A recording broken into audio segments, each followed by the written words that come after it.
امام دار الہجرہ سیدنا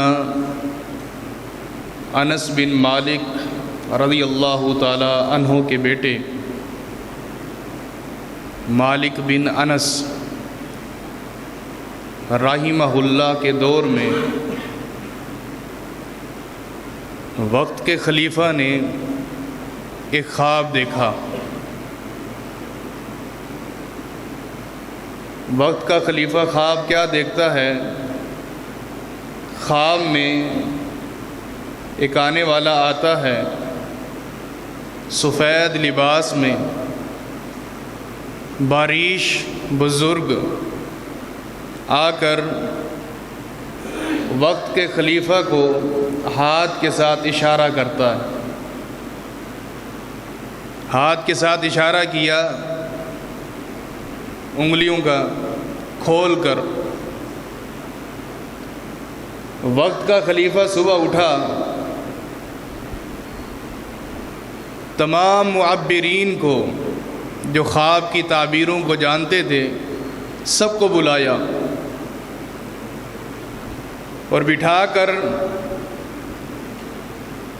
ان سے ایک ہی سوال کیا کہ میں نے رات کو خواب دیکھا ہے، خواب کے اندر دیکھتا ہوں آنے والا آتا ہے، آ کر کوئی کلام نہیں کرتا، کوئی بات نہیں کرتا، اشارہ کرتا ہے انگلیوں کے ساتھ 5 کا اور چلا جاتا۔ اس کی تعبیر کیا ہو سکتی ہے؟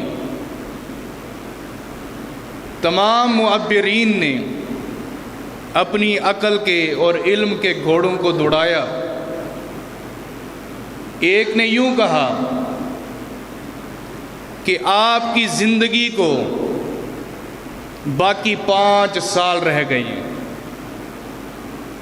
ایک نے یوں کہا کہ آپ کے سامنے آپ کے خاندان کے 5 لوگوں کو موت ہوگی۔ ایک نے یوں کہا کہ آپ کی 5 پسندیدہ چیزیں اللہ رب العالمین آپ سے اٹھا لے گا۔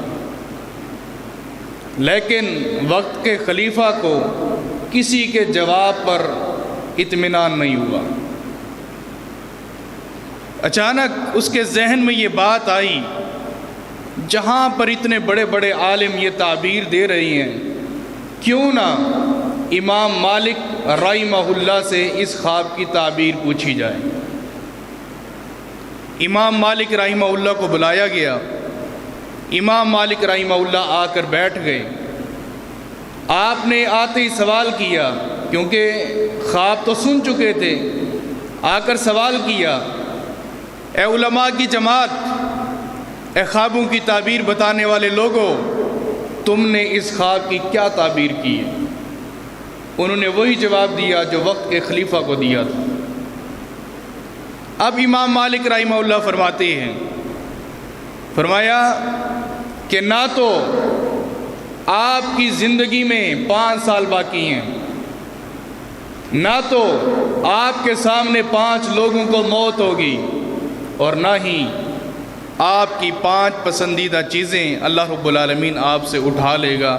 ایسی کوئی بات نہیں ہے، بلکہ اس آنے والے نے اشارہ کیا تھا سورہ لقمان کی آیت نمبر 34 کی طرف کہ 5 چیزیں ایسی ہیں اے وقت کے خلیفہ، اللہ کے علاوہ کوئی نہیں جانتا،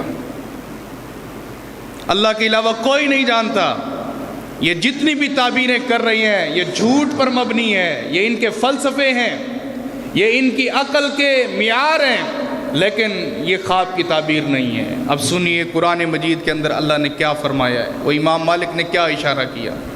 فرمایا ان اللہ، بے شک وہی اللہ ہے، عندہ، جس کے پاس علم الساعہ، قیامت کا علم ہے۔ قیامت کب قائم ہوگی یہ میرے اللہ کو پتا ہے، کسی کو نہیں پتا۔ نشانیاں صغرا، کبرا اور درمیانی بتا دی گئی ہیں کہ یہ نشانیاں آئیں گی، لیکن کس وقت قیامت آئے گی، کتنی دیر کے بعد آئے گی، یہ اللہ کے علاوہ دنیا میں کوئی نہیں جانتا، وقت کا نبی بھی ہو تو اسے بھی نہیں پتا۔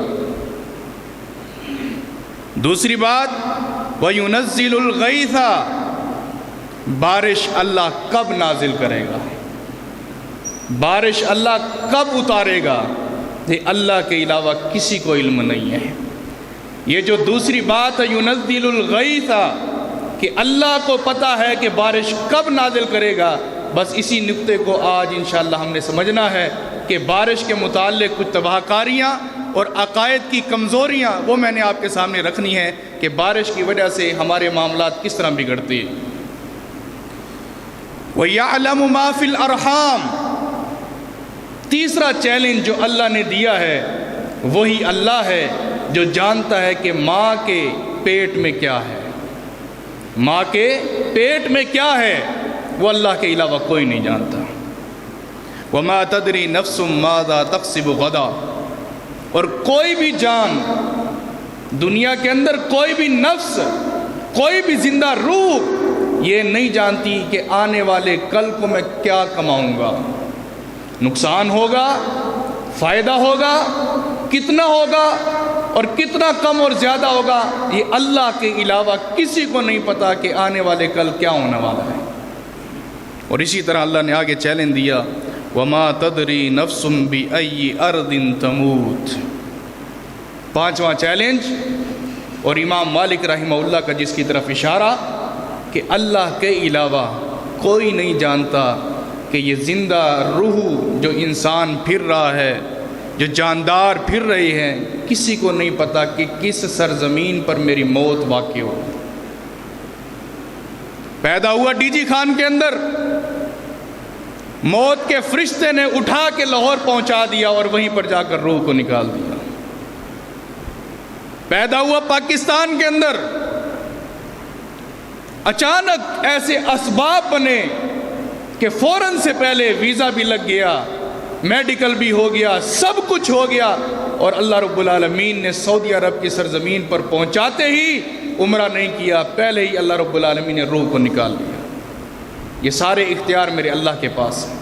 یہ 5 چیلنج جو اللہ نے دیے ہیں، اللہ کے علاوہ دنیا کے اندر کوئی نہیں جانتا کہ کیا کچھ ہونے والا ہے۔ امام مالک رحمہ اللہ نے جب یہ آیت کریمہ تلاوت کی، سورہ لقمان کی آیت نمبر 34، تو امام وقت کے خلیفہ نے آ کر ماتھا چوم لیا اور فرمایا کہ جواب ہو تو رب کے قرآن سے ہو، جواب ہو تو رب کے قرآن سے ہو۔ میں مطمئن ہوں یہ سارے فلسفے جو آپ نے کیے ہیں، علماء نے جو بات کی ہے، آپ کا علم آپ کو مبارک ہو۔ میں یہ قرآن کی آیت سن کر تسلی میں آ گیا ہوں، مطمئن ہو گیا ہوں، مجھے اب کوئی تعبیر نہیں چاہیے۔ اللہ کے قرآن میں مٹھاس کتنی! بارش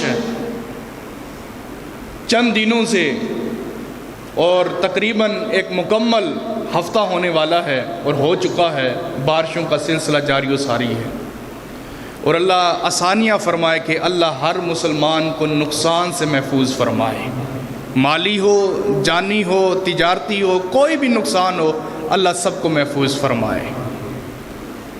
آپ جانتے ہیں دنیا کے اندر سب سے پہلی جو بارش ہوئی تھی، سب سے پہلی بارش دنیا کے اندر، جب سے اللہ نے آسمان اور زمین کو پیدا کیا، پیدا کرنے کے بعد اللہ رب العالمین نے آدم علیہ السلام کو دنیا میں بھیجا۔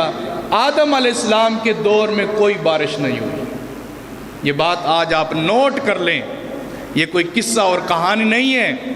آپ ائمہ محدثین اور مفسرین کی تفاسیر اٹھا کر دیکھیں، حضرت آدم علیہ السلام کے دور نبوت میں کوئی بارش نہیں ہوئی۔ سب سے پہلی جو بارش ہوئی ہے حضرت نوح علیہ السلام کے دور میں ہوئی، اور پہلی جو بارش زمین پر آئی ہے وہ اللہ کی رحمت نہیں تھی، اللہ کا عذاب بن کر آئی تھی۔ اللہ کا عذاب بن کر وہ بارش آئی تھی۔ کئی مفسرین کے اقوال ہیں، وہ بارش 40 دن تک برستی رہی، 40 دن تک، اور اللہ کا غصہ ایسا تھا، اللہ نے آسمان کو حکم دیا کہ آسمان ان لوگوں کے اوپر کھل جا، بارش برسانا شروع کر دے، جب تک میرا حکم نہ آئے ایک بوند بھی ان کے لیے خشک نہیں کر دے۔ اللہ نے حکم دیا کہ اے میری زمین پھوٹ جائے ان کے لیے، چشمے پھوڑ دے ان کے لیے، اور جگہ جگہ سے پانی نکلنا شروع ہو گیا۔ اور مفسرین نے لکھا ہے آج روئے زمین پر جتنا بھی پانی موجود ہے وہی سیلاب نوح ہے، جو نوح علیہ السلام کی قوم پر بارش اور نیچے سے پانی نکلا تھا، پوری روئے زمین کے اوپر پھیل گیا تھا، آج وہی پانی ہے، وہی پانی ہے سارے کا سارا۔ نوح علیہ السلام کی قوم پر 40 دن تک بارش برستی رہی، اور نوح علیہ السلام 82 افراد کو لے کر اور ہر جاندار کا جوڑا جوڑا لے کر اور پرندوں کا جوڑا جوڑا لے کر 82 افراد کو لے کر نوح علیہ السلام اللہ کے حکم سے کشتی پر سوار ہو کر روانہ ہو گئے۔ آنکھوں کے سامنے، نوح علیہ السلام کی آنکھوں کے سامنے اللہ نے آپ کے بیٹے کو، آپ کی بیوی کو پانی کے اندر غرق کر دیا۔ یقین جانیے آج بھی جن لوگوں کے علاقوں میں یہ سیلاب نے متاثر کیا ہے، آنکھوں کے سامنے بیٹا بھی غرق ہو گیا، بچے بھی غرق ہو گئے، 9 مولود ننھے بچے جن کی عمر ابھی دودھ پینے کی تھی، ماں کی چھاتی سے لگنے کی تھی، سیلاب آیا، بارشیں آئی، ماں اور بیٹے کو جدا کر کے چلی گئی۔ اور یاد رکھیے یہ بات کرنے سے پہلے اپنے اعمال کا جائزہ لے لیں کہ یہ اللہ کی آزمائش ہے۔ یہ بات کرنے سے پہلے، کیونکہ ہر ایک زبان پر یہ بات ہے کہ اللہ کی آزمائش ہے۔ اللہ کی آزمائش ہم گنہگاروں پر آنی ہے۔ آزمائش کا تعلق نیک لوگوں کے ساتھ ہوتا ہے، یہ اللہ کا عذاب ہے، یہ اللہ کا عذاب ہے۔ اب بھی ہم اللہ کے اس اشارے کو نہ سمجھے اور نمازیں ہم نے قائم نہ کی، اللہ کے حضور زکوٰۃ ادا نہ کی، تو پھر وقت دور نہیں ہے کہ جب ہمارے گھر موجود ہیں لیکن گھروں سے ہم بے گھر ہو جائیں گے۔ اللہ کے ہاں کیا کمی ہے؟ اللہ پکڑنے پر آئے تو فوراً سے پہلے پکڑ لیں۔ پہلی بارش جو دنیا میں آئی وہ عذاب بن کر آئی تھی، 40 دن تک یہ بارش ہوتی رہی۔ نبی علیہ السلام گھر میں بیٹھے ہیں، امی عائشہ رضی اللہ تعالی عنہا بھی بیٹھی ہیں، میاں بیوی کا ایک تعلق ہے، آپس میں گفتگو ہو رہی ہے۔ اچانک نبی علیہ السلام نے دیکھا کہ بادل آ رہے ہیں، اور بادل سیدھا مدینے کی طرف آ رہے ہیں، بادلوں کی بڑی چڑھائی ہے۔ امی عائشہ رضی اللہ تعالی عنہا نے بادل کی گرج کو سننے کے بعد کہتی ہیں اللہ کے نبی خوش ہو جائیے، گرمی اب ختم ہونے والی ہے، بارش اللہ برسانے والا ہے۔ خوشی خوشی یہ الفاظ کہہ رہی ہیں۔ نبی علیہ السلام نے پتہ کیا جواب دیا؟ صحیح بخاری اٹھائیں، صحیح مسلم اٹھائیں۔ نبی علیہ السلام نے فرمایا کہ میری عائشہ، بادل تو آ رہے ہیں، بارش بھی برسے گی، لیکن تیرے نبی کو اتنا نہیں پتہ یہ بارش عذاب بن کر آ رہی ہے یا رحمت بن کر آ رہی ہے۔ وہی قرآن کا اشارہ، وَيُنَزِّلُ الْغَيْثَ، اللہ کو ہی پتہ ہے کہ بارش کب برسانی ہے اور کس طرح برسانی ہے، عذاب بن کر آئے گی یا رحمت بن کر آئے گی، یہ میرے اللہ کے علاوہ کسی کو علم نہیں ہے۔ فرمایا کہ مجھے نہیں پتہ یہ عذاب بن کر آ رہی ہے یا رحمت بن کر آ رہی ہے، بس اللہ سے دعا کرو کہ اللہم صیبا نافعا، اللہ جو بارش برسائے مسلمانوں کے لیے، جانداروں کے لیے، انسانوں کے لیے نفع بخش بنا دے، یہ دعا کرو۔ نبی علیہ السلام نے فرمایا دنیا کی جو آخری بارش ہوگی، پہلی بارش آپ سن چکے کہ نوح علیہ السلام کی قوم پر پہلی بارش آئے گی، اور آخری بارش جو آئے گی، آخری بارش وہ رحمت بن کر آئے گی، وہ رحمت بن کر آئے گی۔ وہ آخری بارش کب آئے گی؟ نبی علیہ السلام نے فرمایا کہ دجال کو حضرت عیسیٰ علیہ السلام قتل کر دیں گے، مسلمانوں کی سپورٹ کے ساتھ، فرشتوں کی نصرت کے ساتھ دجال قتل ہو جائے گا۔ دجال کو جیسے ہی قتل کریں گے، ادھر سے اعلان ہوگا کہ یاجوج ماجوج کا اخراج ہو گیا ہے، یاجوج ماجوج کی قوم نکل آئی ہے، ادھر سے اعلان ہوگا، اور یاجوج ماجوج پوری زمین کے اندر پھیل جائیں گے، اور ہر جگہ کا پانی پی جائیں گے، درختوں کو کاٹ دیں گے، انسانوں پر غالب آ جائیں گے، حتیٰ کہ روئے زمین کے انسانوں کو مارنے کے بعد ان کے ہاتھوں میں تیر ہوں گے، وہ تیر آسمانوں کی طرف برسائیں گے۔ اللہ رب العالمین فرشتوں کو حکم دے گا کہ ان تیروں کے جو نوک ہے ان کو خون آلود کر کے واپس زمین پر پھینک دو۔ خون آلود ہوتے ہی وہ واپس آئیں گے۔ یہ یاجوج ماجوج کی قوم جشن منائے گی کہ ہم فرشتوں پر بھی غالب آ گئے ہیں، ہم نے فرشتوں کو بھی قتل کر دیا، نعوذ باللہ۔ یہ جشن منا رہے ہوں گے۔ دنیا کی کوئی طاقت یاجوج ماجوج کے اوپر غالب نہیں ہو سکے گی۔ یاجوج ماجوج پر دنیا کی کوئی طاقت غالب نہیں ہو سکے گی۔ آخر کار یہ کس طرح اپنے انتقام تک پہنچیں گے؟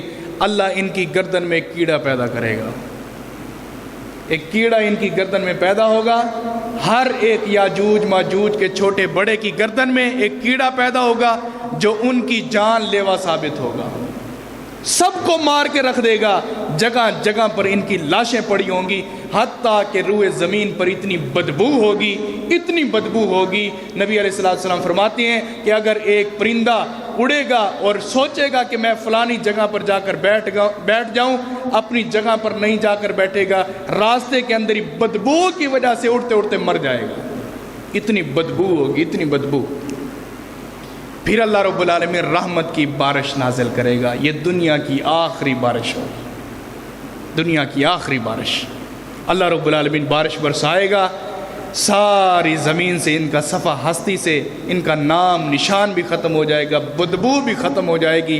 آخر کار روح زمین کے اوپر اللہ رب العالمین بارش کے ذریعے تمام لوگوں کو جو زندہ ہوں گے ان کو امن عطا فرمائے گا۔ یہ آخری جو دنیا کی بارش ہوگی یہ امن والی بارش ہوگی۔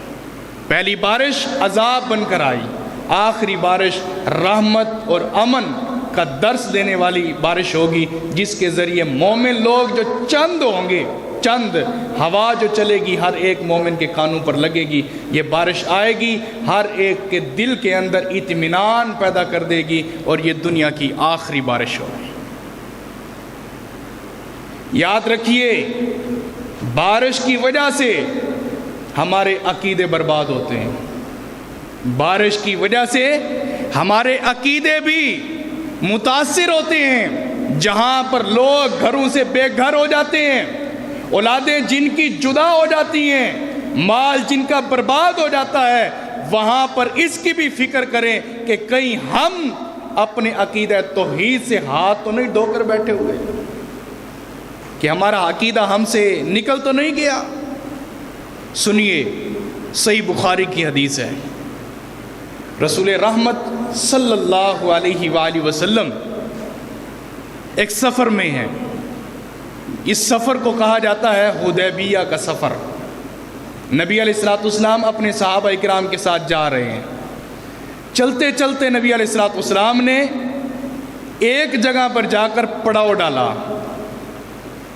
آپ علیہ السلام نے حکم دیا، اپنے جانوروں کے نکیل وغیرہ اور ان کی رسیاں باندھ دو، خیمے گاڑ دو اور سو جاؤ۔ صحابہ اکرام نے اللہ کے نبی کی بات کو سنا اور فوراً سارے صحابہ اکرام عشاء کی نماز پڑھنے کے بعد سو گئے۔ رات گزری، رات کو اللہ رب العالمین نے بارش برسا دی۔ بارش ایسی برسی کہ فجر کی نماز کے لیے نبی علیہ السلام ایک ایک خیمے میں جا کر اٹھا رہے ہیں، باہر نکلو فجر کی نماز ادا کرتے۔ نبی علیہ السلام کے حکم پر تمام صحابہ کرام نے خیموں کو چھوڑا اور سیدھا ایک چٹیل میدان پر آ گئے۔ نبی علیہ السلام نے فجر کی نماز پڑھائی۔ نماز پڑھانے کے بعد نبی علیہ السلام نے دو باتیں کی۔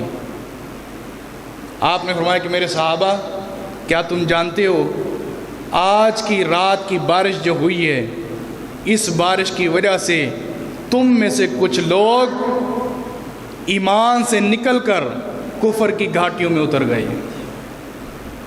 اس بارش کی وجہ سے تم میں سے کچھ لوگ ایمان کے اندر مزید مومن ٹھہرے ہیں، صحابہ اکرام حیران ہو گئے، یا رسول اللہ صلی اللہ علیہ وآلہ وسلم، بارش کی وجہ سے بھلا کون مومن اور کون کافر؟ بارش کی وجہ سے بھی ایسا ہوتا ہے اللہ کے نبی؟ کیا بارش کی وجہ سے کچھ لوگ کفر میں چلے گئے؟ کیا بارش کی وجہ سے کچھ لوگوں کا ایمان اضافے میں آ گیا؟ نبی علیہ الصلوۃ والسلام نے فرمایا کہ جی ہاں، تم میں سے کچھ لوگ تھے جب بارش برسی رات کو انہوں نے کہا مطرنا بفضل اللہ ورحمتہ، یہ بارش اللہ کے فضل اور اللہ کی رحمت کی وجہ سے نازل ہوئی ہے، اللہ نے ان کے ایمان میں اضافہ کر دیا۔ جن لوگوں نے یہ کہا کہ بارش اللہ کے فضل اور اللہ کی رحمت سے ہوئی ہے، ان کے ایمان میں اضافہ ہو گیا۔ اور تم میں سے کچھ لوگ تھے کہہ رہے تھے مطرنا بنوع قضا وقضا وقضا وقضا، تم میں سے کچھ لوگ کہہ رہے تھے یہ بارش فلانے ستارے کی وجہ سے ہوئی ہے، فلانا ستارہ چھپ گیا تھا اس وجہ سے بارش آ گئی، یہ فلانے ستارے کی وجہ سے بارش ہوئی ہے۔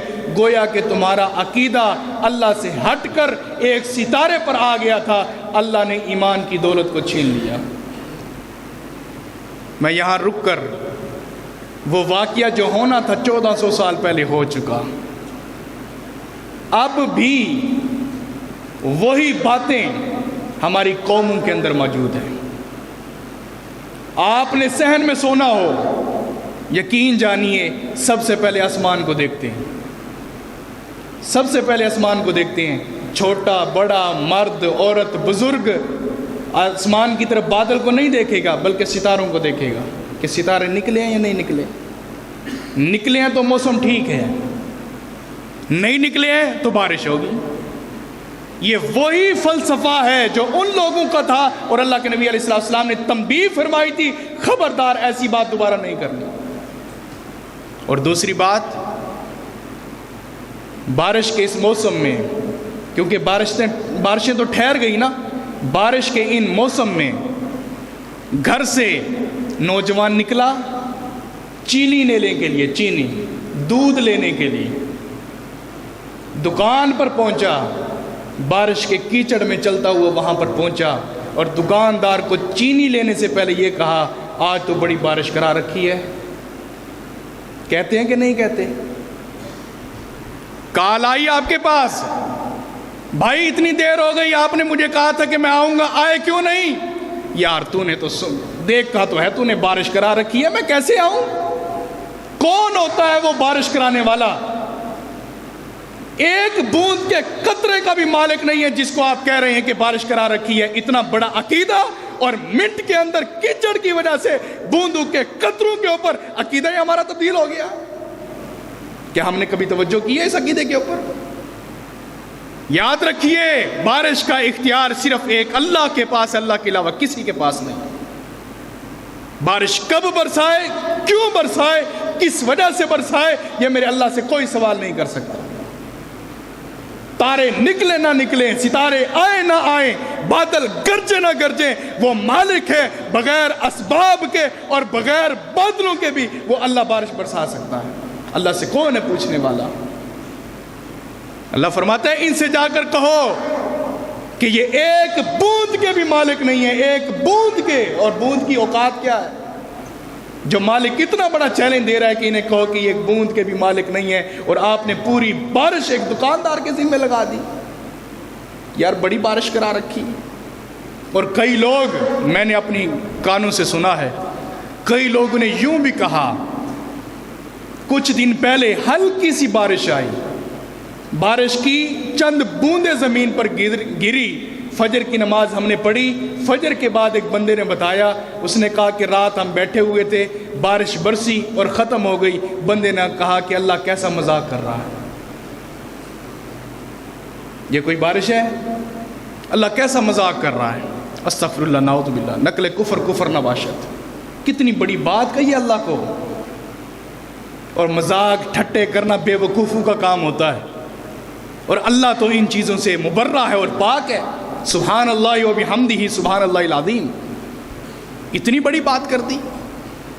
اور کئی لوگوں نے یوں کہا، بارش جب ہو گئی، بارش برستی رہی، سنیے، توجہ کیجئے، بارش برستی رہی، ہوتی رہی، دن کو بھی رات کو بھی، فجر عشاء مغرب ہر نماز کے اندر بارش ہے۔ لوگوں نے یہ کہا کہ اللہ بارش برسا کر بھول گیا ہے، اللہ بارش برسا کر بھول گیا ہے۔ استغفر اللہ معاذ اللہ۔ یار ہم کیسے مسلمان ہیں، کیسے مسلمان ہیں؟ ہمارے عقیدے کیوں ڈگمگا رہے ہیں؟ ہمارے عقیدے کیوں برباد ہو رہے ہیں؟ ہم اپنے عقیدوں کی طرف توجہ کر کر اللہ کو بھی نہیں چھوڑ رہے، اللہ پر بھی باتیں کس رہے ہیں۔ ان تمام چیزوں سے باز آ جائیں۔ میں نے عرض کی کہ بارش کی وجہ سے بھی لوگوں کا عقیدہ برباد ہوتا ہے۔ اب سنیے، ایک اور دو باتیں سن لیں۔ سیدنا عمر رضی اللہ تعالیٰ عنہ، ان کے دور میں ایک شخص آیا، آ کر کہتا ہے اے عمر دعا کریں اللہ بارش برسائے۔ بارش نہیں ہوئی کئی دنوں سے، اللہ بارش برسا دے، بران رحمت آ جائے، چلو موسم کچھ ٹھنڈا ہو جائے گا، مویشی بھی سکون میں آ جائیں گے، ہمارے گھروں کے اندر بوندا باندی ہو جائے گی، اللہ کی رحمت ہو جائے گی، بارش برسائے، دعا کریں۔ اب حضرت عمر رضی اللہ تعالیٰ عنہ چٹیل میدان میں نکلے، اکیلے تنہا، کسی کو نہیں بلایا، اکیلے کھڑے ہوئے ہیں۔ حضرت عمر رضی اللہ عنہ یہ دعا کر رہی ہیں، اللہم اغفر لنا ذنوبنا کلہ، اللہم اغفر لنا ذنوبنا کلہ، اللہم اغفر لنا ذنوبنا کلہ، جس کا ترجمہ کیا ہے؟ اے اللہ ہمارے سارے گناہوں کو معاف کر دے، اے اللہ ہمارے سارے گناہوں کو معاف کر دے۔ 3-4 مرتبہ یہ دعا کی۔ وہ بندہ کھڑا ہوا ہے، وہ کہتا ہے عمر میں نے یہ دعا کے لیے کہا تھا کہ اللہ بارش برسائے، اور آپ کہہ رہے ہیں کہ اللہ ہمارے گناہوں کو معاف کر دے، بارش کی دعا کریں آپ۔ تو حضرت عمر رضی اللہ عنہ فرماتے ہیں اے اللہ کے بندے، جب اللہ رب العالمین بارش نہ برسائے یہ ہمارے گناہوں کی نحوست ہوتی ہے۔ میں دعا کر رہا ہوں کہ اللہ ہمارے گناہوں کو معاف کر دے، جب گناہ معاف ہو گئے تو اللہ فوراً رحمت کی بارش برسا دے گا۔ وہ خاموش ہو گیا اور چلا گیا، بارش برسی۔ مدینہ کے اندر مانگنے والا عمر ہے رضی اللہ تعالی عنہ، اور کتنے ایمان کے ساتھ مانگی ہوگی دعا ہو رہی ہے اور بارش برس گئی۔ بارش اتنی برسی کہ حضرت عمر اسی بارش میں کھڑے ہیں اور دعا کر رہے ہیں۔ وہ بندہ گھر گیا اور اتنی تیز بارش کے اندر واپس لوٹا اور حضرت عمر کو آ کر کہتا ہے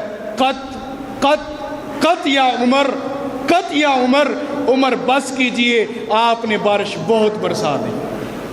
اس بندے نے کیا کہا؟ عمر بس کیجئے، آپ نے بارش بہت برسا دی، اب بس کیجئے، بارش بہت ہو گئی ہے۔ حضرت عمر رضی اللہ عنہ دعا کر رہے تھے، وہ شخص کہتا ہے کہ میں نے حضرت عمر کو دیکھا، جب یہ الفاظ میں نے کہے ان کے چہرے کے اوپر سرخی ایسے آئی جس طرح کہ کوئی شخص انار کو نچوڑتا ہے، اتنا غصے سے لال پیلے ہو گئے اور کہنے لگے ویحک یا عبداللہ، اے اللہ کے بندے افسوس ہے تجھ پر، میں بھلا کون ہوتا ہوں اللہ کے اختیار کے اندر یہ حکم ڈالنے والا کہ اب بارش بند ہو جائے۔ ہمیں عمر رضی اللہ تعالیٰ نے یہ عقیدہ سکھایا ہے کہ اللہ کے احکام کے اندر، اللہ کے اختیار کے اندر، اللہ کے حکم کے اندر دنیا کی کوئی ہستی بھی شامل اور پارٹنر نہیں ہے، جو چاہتا ہے اللہ کرتا ہے، کسی سے پوچھنے کی ضرورت نہیں ہے۔ حضرت عمر نے عقیدہ سکھایا ہے۔ ایک اور عقیدے کی طرف آپ کو لے کر چلوں، یہ سیرت ابن اسحاق اور سیرت ابن ہشام، سیرت کی بڑی بڑی کتابیں ہیں یہ، ان کے اندر یہ واقعہ موجود ہے۔ واقعہ کیا ہے؟ حضرت عمر رضی اللہ تعالیٰ عنہ کا دور خلافت ہے۔ حضرت عمر رضی اللہ تعالیٰ عنہ، حضرت عمر رضی اللہ تعالیٰ عنہ نے کچھ لوگوں کو تستر کے علاقے کے اندر بھیجا کہ آپ ان کو فتح کریں۔ تستر ایک ایران کا علاقہ ہے، ان کی طرف بھیجا اور جا کر اس علاقے کو فتح کریں۔ آپ رضی اللہ تعالیٰ عنہ نے ایک جمع غفیر بھیجا جن کے اندر صحابہ کرام میں سے ابو موسیٰ اشعری رضی اللہ تعالیٰ عنہ بھی ہیں۔ آپ نے قافلہ روانہ کیا۔ جب وہاں پر قافلہ پہنچا، روزانہ کی بنیاد پر لوگ تحقیق کرتے رہے کہ کس طرح اس کو فتح کیا جائے، کس طرح اس کے اوپر غلبہ اختیار کیا جائے۔ یہ معاملات چلتے رہے، میٹنگ چلتی رہی۔ آخر کار ایک دن یہ لوگ مدینہ کے قافلے والے ابو موسیٰ اشعری رضی اللہ عنہ کی قیادت میں آنے والے یہ آ کر ایک جگہ پر ٹھہر جاتے ہیں۔ انہوں نے دیکھا کہ ایک قوم ہے بہت بڑی قوم ہے، ان قوم کے لوگوں کا یہ عقیدہ تھا، ان کے پاس ایک تابوت تھا، بہت بڑا تابوت تھا، اور تابوت کے اندر ایک جسد اطہر تھا۔ یہ جسم کس کا تھا؟ یہ میت مبارک کس کی تھی؟ حضرت دانیال علیہ السلام کی۔ نام آپ نے سنا ہوگا، حضرت دانیال علیہ السلام۔ ان کی میت مبارک اس تابوت کے اندر تھی، جسم مبارک اس تابوت کے اندر تھا۔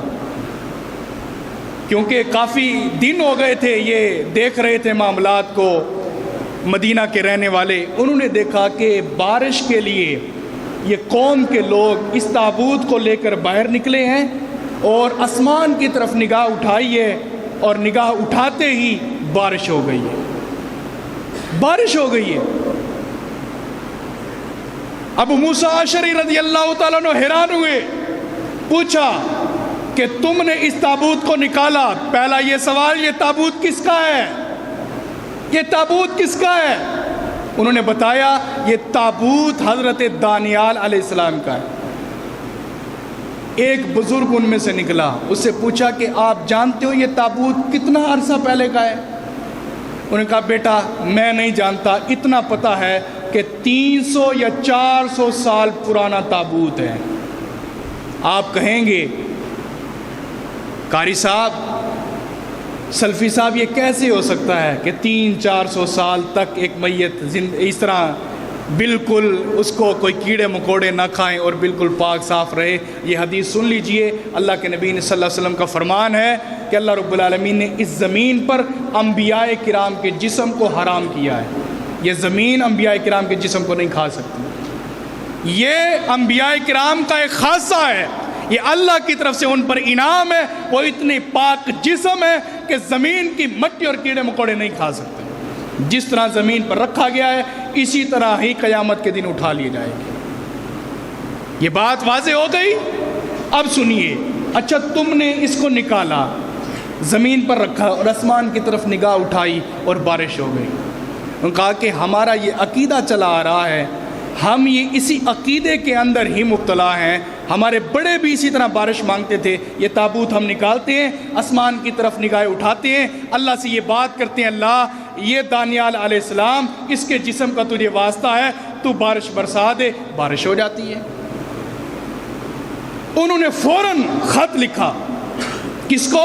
سیدنا عمر رضی اللہ تعالیٰ عنہ کو، ابو موسیٰ اشعری رضی اللہ تعالیٰ عنہ نے۔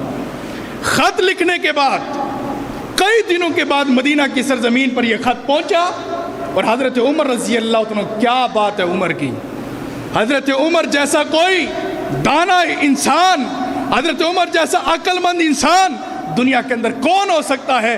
یہ حضرت عمر رضی اللہ عنہ جنہوں نے ایک فیصلہ کیا اور پوری قوم کو شرک جیسی ایک لعنت سے محفوظ کر کے عقیدہ توحید کی طرف راغب کر دیا۔ فیصلہ سنیے، عقل حیران رہ جائے۔ حضرت عمر رضی اللہ عنہ نے فیصلہ لکھا، اس خط کا جواب لکھ رہے ہیں، فرمایا کہ ابو موسیٰ میں ان لوگوں کے عقیدے کو پرکھ چکا ہوں، اور ایک ایک بات جس طرح ان سے سنی تھی ابو موسیٰ اشعری نے ویسے ہی لکھی۔ فرمایا کہ میں ان کے عقیدے کو پرکھ چکا ہوں، یہ ان عقیدے والے لوگ یہ اپنی نسلوں کو بھی برباد کریں گے۔ ایسا کرو، رات کی تاریکی میں، رات کے اندھیرے میں اس میت کو اٹھا لو، تم میں سے 4 سے 5 افراد، ان کے علاوہ چھٹا کوئی نہ ہو، 4 سے 5 افراد اس میت مبارک کو لے کر آئیں اور اپنے پاس رکھ لو۔ رات کی تاریکی میں پورے تستر کے علاقے کے اندر 13 قبریں کھودو، 13 قبریں کھودو، اور 13 قبریں کھودنے کے بعد اس کو ویسی قبر بنا دو گویا کہ اس کے اندر میت ہے۔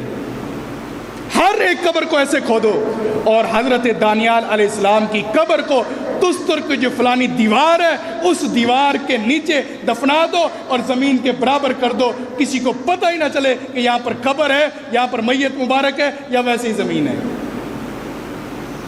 سوچیے حضرت عمر نے کتنا بڑا فیصلہ کیا، اور 13 قبریں کھود دی گئی۔ اب پوری قوم والے اگلے دن آئے، دیکھا کہ کون سی قبر ہے دانیال علیہ السلام کی، 13 قبروں میں سے، اور حتیٰ کہ روایات میں آتا ہے کہ ان لوگوں نے ایک ایک قبر کو کھودا، کیونکہ حضرت عمر کو پتا تھا، حضرت عمر خلیفہ اس طرح نہیں بنتے، ان کو پتا تھا کہ یہ لوگ آگے سے کون سا کام کریں گے۔ انہوں نے ایک بھی قبر کے اندر ان کو سپرد خاک نہیں کیا، بلکہ دیوار کے ساتھ سپرد خاک کر دیا۔ اسی طرح یہ پوری قوم شرک سے نکل کر مواحد بن گئی اور عقیدہ توحید کی طرف رغبت کرنے والے بن گئے۔ یہ حضرت عمر رضی اللہ عنہ کا فیصلہ تھا۔ میں نے عرض کی بارش کی وجہ سے لوگوں کا عقیدہ برباد ہوتا ہے، بارش کی وجہ سے عقیدے خراب ہوتے ہیں۔ اپنے عقیدے کو درست کیجئے، اللہ رب العالمین کی طرف ہی سمجھیے کہ اللہ کی طرف سے یہ اشارہ ہے، اللہ کی طرف سے یہ عذاب ہے۔ آپ اپنے گناہوں کی معافیاں مانگے، اللہ رب العالمین کے سامنے جھک جائیں۔ اللہ کے نبی علیہ السلام ایک دن خطبہ دے رہے ہیں، صحیح بخاری کی حدیث ہے، آنے والا بدو عربی آتا ہے، آ کر کہتا ہے اللہ کے نبی برباد ہو گئے، ہلاک ہو گئے، مویشی مر گئے، بچے رو رہے ہیں، عورتیں بل بلا رہی ہیں، دعا کیجئے اللہ بران رحمت عطا فرمائے۔ نبی علیہ السلام نے خطبہ روکا اور فوراً ہاتھ اٹھا لیے، اللہ ہمیں بارش عطا فرما، اللہم اسقنا غیثا مغیثا مریئا مریا عاجلا غیر عاجل نافعا غیر ضار، اللہم اسقنا اللہم اسقنا اللہم سیبا نافعا۔ یہ اللہ کے نبی دعا کر رہے ہیں، دعا ہو گئی۔ صحابہ کرام فرماتے ہیں گرمی کی شدت تھی، بادل بن بھی گئے، بارش برس بھی گئی۔ یہ اللہ کے نبی کی دعا تھی، نبی علیہ السلام کی دعا کو اللہ نہیں موڑتا تھا۔ بارش ہو گئی، سارے مدینہ والے چلے گئے اپنے گھروں کو جمعہ کی نماز پڑھنے کے بعد۔ اب اللہ کے نبی علیہ السلام اگلا جمعہ پڑھا رہے ہیں، وہی عربی، وہی دیہاتی، وہی بدو دوبارہ آیا، ہلاک ہو گئے، مویشی برباد ہو گئے، گھر گر گئے ہیں، کیچڑ ہو گیا ہے، پانی کثرت کے ساتھ آ گیا ہے۔ اللہ کے نبی دعا کریں یہ بارش کا سلسلہ ختم ہو جائے، یہ بارش کا سلسلہ ختم ہو جائے۔ نبی علیہ السلام نے پھر دعا کے لیے ہاتھ اٹھائے، اور اللہ ان کو ان پہاڑوں کے اوپر، اے اللہ ان شجروں کے اوپر، اے اللہ رب العالمین ان وادیوں کے اوپر اس پانی کو لے جا اور مدینہ سے اس کو خالی کر دے۔ نبی علیہ السلام نے دعا کی۔ صحابہ کرام فرماتے ہیں اللہ کے نبی یوں دعا کرتے ہیں اللہم حوالینا ولا علینا، جس طرح اللہ کے نبی انگلی کا اشارہ کرتے گئے بادل اسی طرح ہی جاتے گئے۔ یہ اللہ کے نبی علیہ السلام کا معجزہ تھا جو اللہ رب العالمین کے حکم سے ہوتا تھا، اپنی مرضی سے نہیں ہوتا تھا۔ نبی علیہ السلام نے دعا کر دی، بارش ختم ہو گئی، اور ساری وادیوں کے اوپر، گھاٹیوں کے اوپر، پہاڑوں کے اوپر ادھر ہی جا کر بارش برسی۔ نبی علیہ السلام نے دعا کی اور ساری بارش کا سلسلہ ختم ہو گیا۔ بارش دعاؤں کی وجہ سے آتی بھی ہے اور دعاؤں کی وجہ سے رکتی بھی ہے۔ اب یہ بات تو یاد رکھتے ہیں کہ بارش کے لیے دعا کرنی چاہیے، چٹیل میدان میں نکلو، نماز استسقاء پڑھنی چاہیے، بارش کی نماز پڑھنی چاہیے، خطبہ ہونا چاہیے، دعا کرنی چاہیے، اللہ کے حضور مانگنا چاہیے۔ لیکن یہ بات ہمیں بھول گئے ہیں کہ جس طرح مانگنا سنت ہے، اسی طرح اللہ کے حضور یہ بھی دعا کرنا سنت ہے کہ اللہ اس بارش کو ختم کر دے۔ لیکن ختم کرنے کی کوئی دعا نہیں کرتا۔ امام صاحب کو یہ نہیں کہتے کہ ہم بارش کی ختم کی دعا کریں، بارش کے اختتام کی بھی دعا کی جائے، گڑ گڑا کر اللہ رب العالمین سے معافیاں مانگی جائیں کہ اللہ ہمارے گناہوں کو معاف کر دے، یہ ہمارے گناہوں کی شامت ہے، یہ ہم پر عذاب ہے تیرا، اے اللہ ہم اپنے گناہوں کی معافی چاہتے ہیں، اس بارش کو ہٹا لے، پہاڑوں پر لے جا، جہاں پر ضرورت ہے وہاں لے جا، ہماری قوم، ہماری بستی، ہمارے شہر سے اس بارش کے قطرات کو، بوندوں کو ہٹا لے۔ یہ اللہ سے دعا کریں۔ اور یاد رکھیے جب بھی کسی عذاب کے اندر بارش کی وجہ سے گرفتار ہو جائیں، بارش کے عذاب میں گرفتار ہو جائیں، بارش آئی ہے گھر برباد ہوا، بارش آئی ہے رشتے ناتے بالکل وہ سارا تسلسل ٹوٹ گیا، بارش آئی ہے راشن کے لیے بھی ترس رہے ہیں، بارش آئی ہے کھانے کے لیے بھی ترس رہی ہیں، اب کیا کرنا چاہیے؟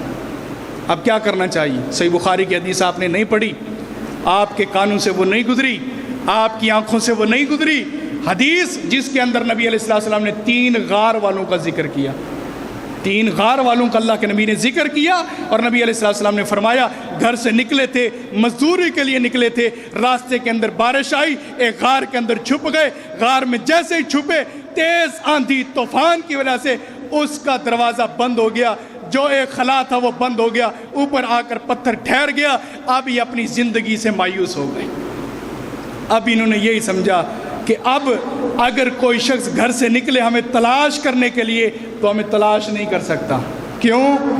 پہلے دور کے اندر نشان ہوتے تھے پاؤں کے نشانوں کے قدموں کے اوپر چل چل کر. اب تو بارش آئی ہے, طوفان آئی ہے, نشان بھی مٹ گئے, نشان بھی مٹ گئے. آواز لگائیں تو کون سنے گا؟ 3 بندوں کے علاوہ چوتھا کوئی انسان نہیں. دروازہ بند ہو گیا, چیخ رہے ہیں, چلا رہے ہیں, زندگی کی مایوسی چھا گئی ہے, موت کی تمنا کر رہے ہیں کہ اب مر جائیں گے, ختم ہو جائیں گے. ہم کیسے انسان ہیں کہ ہمارا آخری دیدار, ہمارا چہرہ بھی دیکھنے والا کوئی نہیں ہوگا, یہیں پر ہماری قبر بن جائے گی. یہ باتیں کر رہے تھے. آخر کار جو میں بات بتانے لگا ہوں, جو کرنا چاہیے کام وہ یہ ہے کہ اللہ رب العالمین کے حضور دعا کریں اور اپنے نیک اعمال کا اللہ کو وسیلہ دیں. یار ہم میں سے کوئی شخص ایسا نہیں ہے کہ جس نے اللہ کی رضا کے لیے کوئی کام نہ کیا ہو. اللہ کی رضا کے لیے کسی نے کوئی کام نہ کیا ہو. کوئی ہے ایسا؟ کوئی ایک عمل تو ہوگا جو اللہ کی رضا کے لیے, کہ چھوٹا ہے بڑا ہے, وہ اللہ کو وسیلہ دے دیں, جس طرح ان لوگوں نے دیا تھا. ایک نے کہا تیری رضا کے لیے میں نے اپنی کزن سے, چچا زاد بیٹی سے, اس کے ساتھ میں نے زنا نہیں کیا تھا, صرف تیری رضا کے لیے, تیرا خوف تھا, اے اللہ میں نے اس کو چھوڑ دیا. دوسرے نے کہا کہ اللہ میرے ماں باپ بیمار تھے, بزرگ تھے, میں دودھ لے کر آتا تھا, پہلے ماں باپ کو پلاتا تھا, پھر بچوں کو پلاتا تھا. ایک رات وہ سو گئے, میں اپنے بچوں کو نہیں پلایا میں نے, حتیٰ کہ میں ان کے پاؤں کی طرف کھڑا رہا. جب ماں باپ جاگ ہوئی ان کی, بیدار ہوئے, تو میں نے ان کو دودھ پلایا. اللہ تیری رضا کے لیے عمل کیا تھا, اگر یہ عمل قبول ہے تو ہمیں اس موت کے شکنجے سے نکال لے. پہلے نے دعا کی, تھوڑا سا پہاڑ سرکا اور ہٹ گیا, اور تھوڑی سی روشنی آنا شروع ہو گئی, تھوڑی سی زندگی کی توقع بڑھتی گئی, پھر اللہ پر امیدیں آتی گئی. دوسرے نے دعا کی, پھر تھوڑا سا ہٹ گیا, لیکن انسان نہیں نکل سکتا تھا. تیسرے نے دعا کی, اے اللہ میں نے ایک دن ایک مزدور کی مزدوری کھا لی تھی, اور وہی مزدوری میں نے بکریاں لے لی تھی, لیکن کئی سالوں کے بعد جب وہ آیا تو میں نے ساری بکریوں کا ریوڑ اسے دے دیا, اور کہا کہ یہ تیری مزدوری کے پیسے تھے جو بکریاں میں نے خریدی تھی, اور یہ ریوڑ بن گیا ہے, اللہ کی رضا کے لیے مجھے معاف کر دے اور یہ لے جا. اے اللہ اگر تیری رضا کے لیے میں نے یہ عمل کیا ہے تو یا اللہ ہمیں اس بارش کے, اس شکنجے سے, اور پہاڑ کے اس موت کی قبر سے ہمیں نکال لے. فوراً اللہ نے دعا کو سنا بھی, قبول بھی کیا, اور پہاڑ کو ایک طرف کر دیا. تینوں خوشی خوشی باہر نکل آئے. لوگوں, ڈی جی خان والوں, نمازیوں, حاجیوں, اللہ کی رضا کے لیے نیک اعمال کرنے والوں, اللہ کے حضور اب تو اللہ کو وسیلہ دے دو. اے اللہ تیری رضا کے لیے رات کے اندھیرے کے اندر کھڑا ہو کر, ماں سو گئی تھی, باپ سو گیا تھا, بچے سو گئے تھے, تیری رضا کے لیے اٹھ کر میں نے 2 رکعت تہجد پڑھی تھی اور تجھے گڑ گڑا کر منایا تھا. اگر تو نے تہجد میری قبول کی ہے, اللہ اس عذاب کو ہم سے ہٹا لے. اے اللہ میں نے تیری رضا کے لیے نفلی روزے رکھے تھے, بیوی کو بھی نہیں پتا تھا, گھر کے بچوں کو بھی نہیں پتا تھا, دکان کے غلاموں کو بھی نہیں پتا تھا, تیری رضا کے لیے میں نے یہ عمل کیا ہے. اے اللہ اس عذاب کو ہم سے ہٹا لے. کیا ایسی دعائیں کرنے والے آپ لوگ نہیں رہے؟ کیا ایسی دعائیں ہمیں نہیں آتی کہ اللہ کے سامنے ہم وسیلے نہیں دے سکتے, اپنی دعائیں نہیں رکھ سکتے, اپنی نیک اعمال جو اللہ کی رضا کے لیے کیے ہیں ہم نہیں دے سکتے؟ اے اللہ 10 روپے تیری رضا کے لیے ایک فقیر کو دیے تھے, دیکھنے والا تیرے علاوہ کوئی نہیں تھا, اگر تو نے عمل قبول کیا ہے تو اس عذاب کو ہٹا لے. اللہ سنتا ہے, اللہ نجات دیتا ہے, یہ دعائیں کرنے والا کوئی ہو. یہ واللہ ہمیں دعائیں تو کرنی آتی ہیں, لیکن دعاؤں کا ڈھنگ ہمیں نہیں آتا, دعاؤں کا طریقہ ہمیں نہیں آتا, اللہ کو منانے کا طریقہ ہمیں نہیں آتا. اللہ تو چند الفاظ کے اوپر راضی ہو جاتا ہے. آئیے اللہ کو منائیے, اللہ کے حضور گڑ گڑائیے, اللہ کے پاس آ کر, اللہ کے دربار میں آ کر, اللہ کے پاس سر بسجود ہو کر اللہ کو منائیے. اللہ اس عذاب کو ٹال سکتا ہے. جو بے گھر ہوئے ہیں ان کو گھر بھی دے سکتا ہے, اور ان سے بھی اچھے گھر دے سکتا ہے. جن کا اللہ رب العالمین نے مال مویشی چھین لیے, اللہ رب العالمین ان کو اور بھی دے سکتا ہے. اللہ رب العالمین عمل کی توفیق عطا فرمائے. وآخر دعوانا الحمدللہ رب العالمین.